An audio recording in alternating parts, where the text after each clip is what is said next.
Om Swastiastu. Perkenalkan, saya Nimade Damayanti Putri Atiani dengan NIM akhiran 137. Saya dari kelompok 4. Di sini saya akan menjelaskan mengenai soal UAS nomor 2 yang di sini yang diberikan data Kegel McDonald's Nutrition, dan soalnya A, berapa banyak kalori yang dihasilkan oleh nilai kalori rata-rata makanan McDonald's, dan B, berapa jumlah yang paling sedikit item yang dapat dipesan dari menu untuk memenuhi satu hari. Lalu masuk ke codingan awal, ada import library, import Panda SPD, load datasheet from Kaggle, lalu load datasheet into pandas data frame. Nah, content menu ini kita dapat dari hasil download Kaggle McDonald's Nutrition ini. Nanti kita masukkan ke Google Colab dan dikopas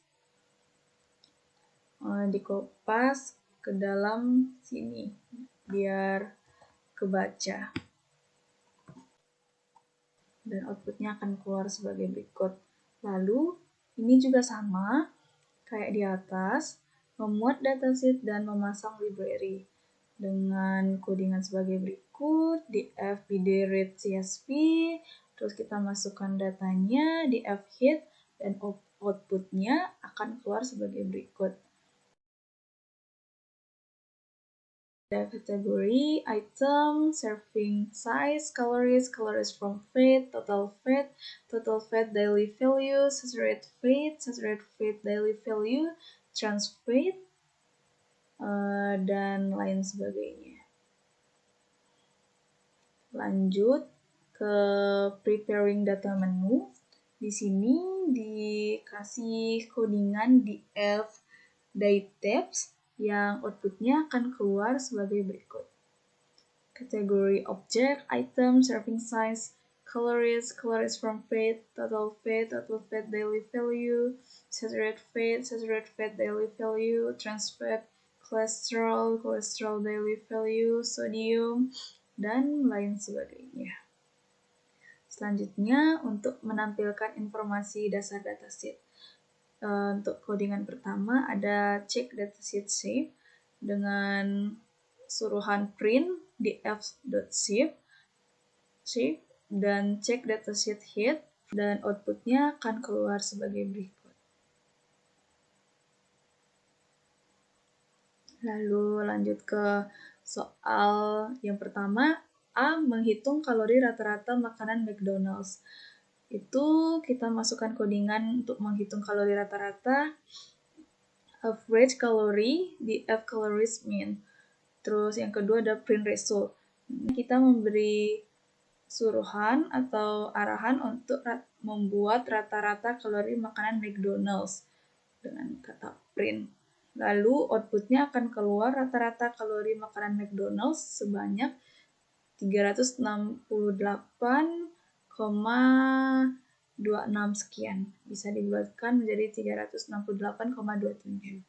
Lalu yang B, menentukan jumlah minimum item untuk memenuhi kebutuhan nutrisi sehari.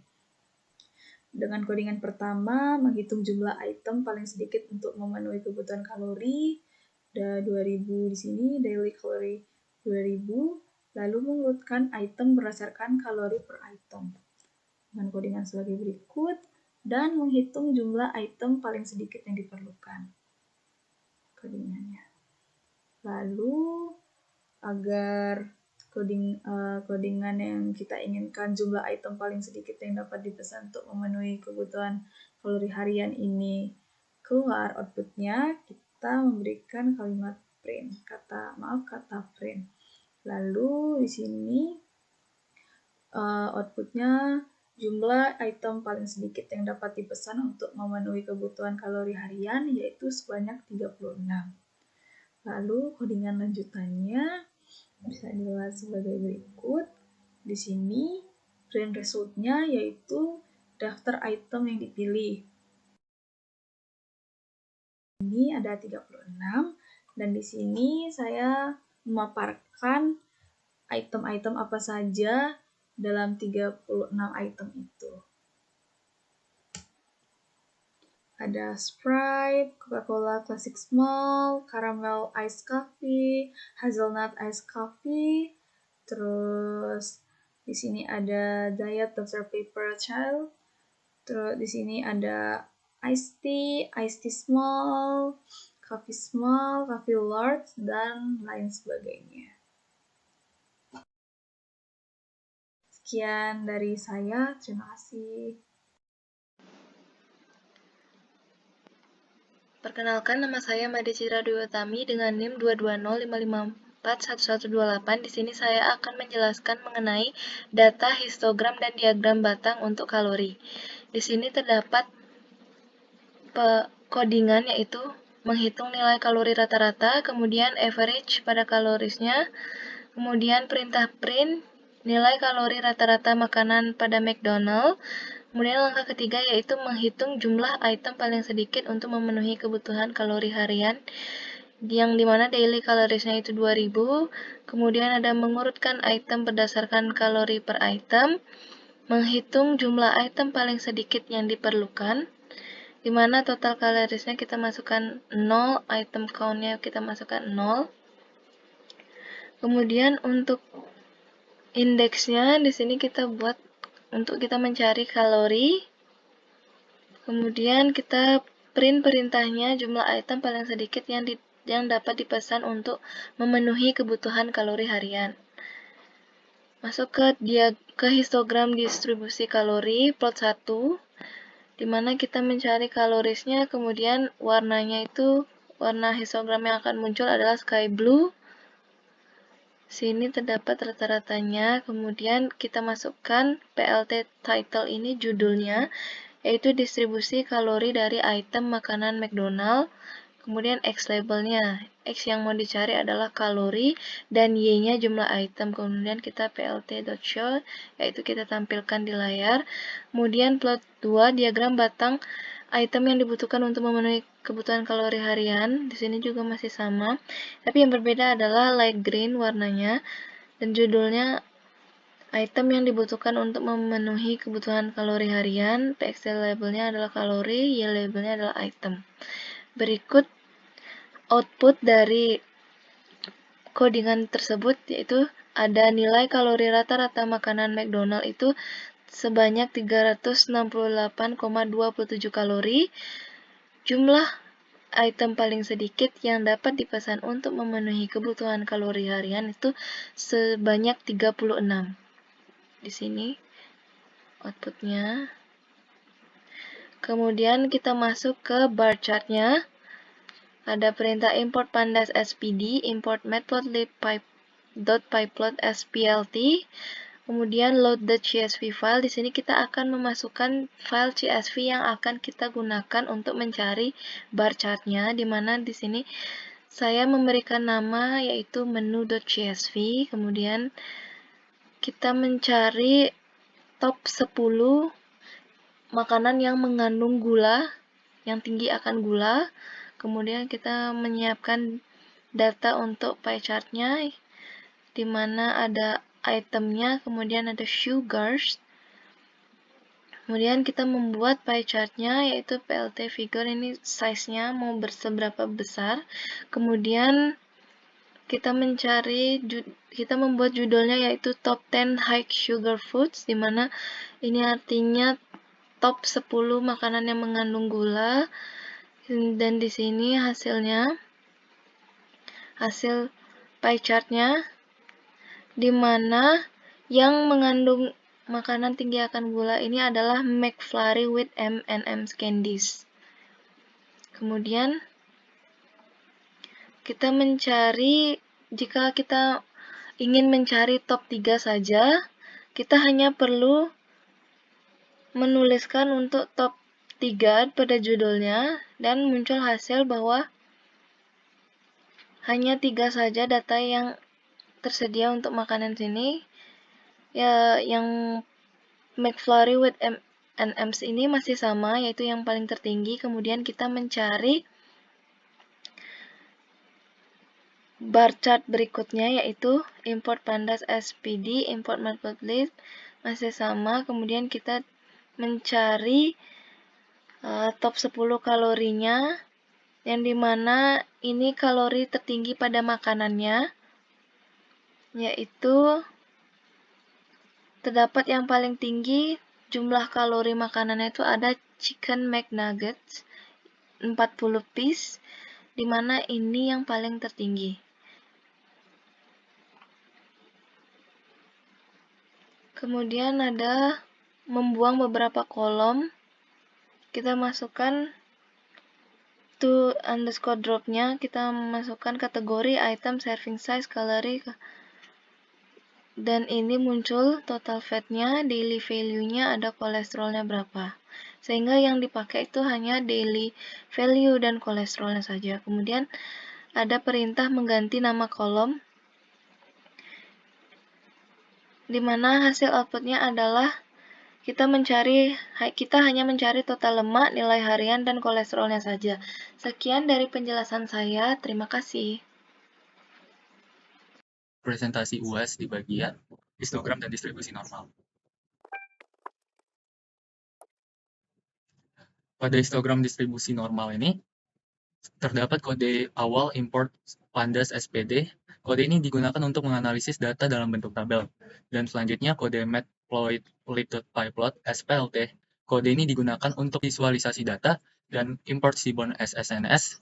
Kode ini merupakan kode visualisasi data juga, tapi yang lebih informatif dan lebih menarik. Untuk memuat data menggunakan kode URL sama dengan link dari kode yang saya upload di Google Drive dari Kaggle.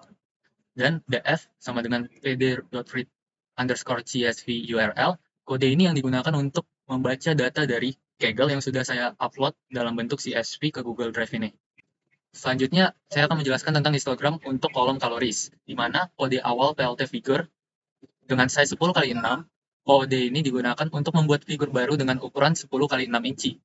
Dan SNS is plot pada kalori dengan bins 30 kDe membuat histogram dari kolom kaloris dalam data frame DF dengan 30 bins dan menambahkan estimasi density kernel atau KDE untuk menggambarkan distribusi data.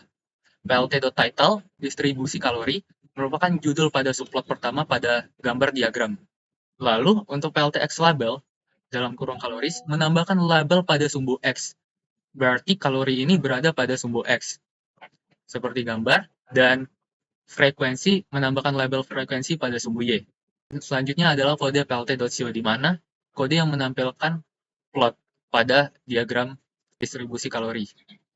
Selanjutnya adalah histogram untuk kolom total fat. Sama halnya dengan histogram untuk kolom kaloris, kode ini sama-sama membuat histogram dari kolom total fat dalam bentuk distribusi normal. Dan yang ketiga adalah histogram untuk kolom saturated fat atau lemak jenuh. Hasil yang didapat dari kode berikut adalah distribusi normal kolom kalori. Pada gambar di mana distribusi kalori menampilkan frekuensi atau banyaknya item yang mendapatkan rentan kalori, di mana rentan kalori 0 sampai 250 terdapat lebih dari 15 item pada batang pertama, dan pada batang kedua sekitar lebih dari rentan 10 sampai 15 frekuensi, dan seterusnya, di mana rentan tertinggi adalah kalori dari rentan 250 sampai 500 dengan frekuensi lebih dari 30. Hal ini juga sama dengan distribusi total fat, menampilkan hubungan frekuensi atau banyaknya item yang menghasilkan total fat, dan pada rentan 100 sampai 120 terdapat kurang dari 10 item. Sama halnya dengan distribusi lemak jenuh atau saturated fat, data ini menampilkan frekuensi atau banyaknya item dengan lemak jenuh yang dihasilkan, di mana lemak jenuh tertinggi di rentan adalah 0,0 sampai 2,5 menghasilkan lebih dari 60 item. Regresi linear.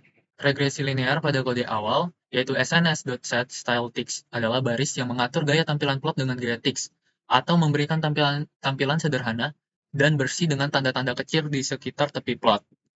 Selanjutnya, memuat gambar dan sumbu untuk plot. Fig access X sama dengan plot subplots 3,3 fig size 15-15, share X false, dan share Y true adalah bagian ini membuat kanvas utama atau figure dengan ukuran 15 x 15 inci dan grid 3 x 3 untuk subplot. Parameter share X false dan share Y true menentukan bahwa subplot tidak berbagi sumbu X tetapi berbagi sumbu Y.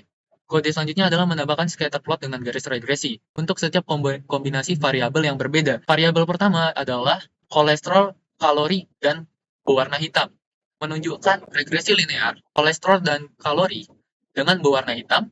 Dan yang kedua, menunjukkan hubungan karbohidrat dan kalori berwarna hijau. Variabel ketiga menunjukkan hubungan sugars atau gula dengan kalori berwarna merah. Variabel keempat menunjukkan variabel protein hubungannya dengan kalori berwarna ungu. Selanjutnya sodium dan hubungan dengannya dengan kalori berwarna kuning, dan hubungan saturated fat atau lemak jenuh dengan kalori berwarna biru, dan dietary fiber dengan kalori berwarna coklat, dan trans fat dengan kalori berwarna orange. Kode selanjutnya menambahkan judul ke plot, di mana bisa dilihat judul ke plot ini berada di atas diagram regresi linear. Ini yang akan dihasilkan dari kode title itu. Kode kolesterol dengan kalori pada subplot pertama, kode karbohidrat dan kalori pada subplot kedua, kode sugars dan kalori pada subplot ketiga, dan seterusnya. Selanjutnya, kode di mana fit.delex access 2,2 menghapus subplot kosong. Baris ini menghapus subplot kosong di posisi 2,2 pada grid baris ketiga dan kolom ketiga. Selanjutnya, menyesuaikan layout. Kode plt.type layout ini, kode ini memastikan bahwa subplot tidak saling tumpang tindih dan memiliki jarak yang optimal, jarak yang efisien, sehingga semua label dan judul dapat terlihat dengan baik. Yang kelima, menampilkan plot. Kode plt.show berfungsi untuk menampilkan plot. Kode ini menampilkan gambar plot pada layar atau hasil plot pada layar. Hasil dapat dilihat seperti berikut, di mana hasil pertama adalah kolesterol dan kalori berwarna hitam. Di subplot pertama, kolesterol dan kalori ini menunjukkan garis regresi dengan kemiringan positif, yang menunjukkan bahwa ada hubungan positif antara kadar kolesterol dan kalori. Artinya kolesterol meningkat, jumlah kalori juga cenderung meningkat. Dan data juga memiliki penyebaran cukup besar, terutama pada nilai kolesterol yang lebih tinggi, menunjukkan bahwa meskipun ada tren peningkatan, variasi data yang cukup besar dan jumlah kalori untuk nilai kolesterol yang tinggi. Selanjutnya, sama halnya dengan karbohidrat dan kalori. Melihat regresi linear dengan warna hijau ini, menunjukkan kemiringan positif atau seiring meningkatnya karbohidrat, maka kalori juga meningkat.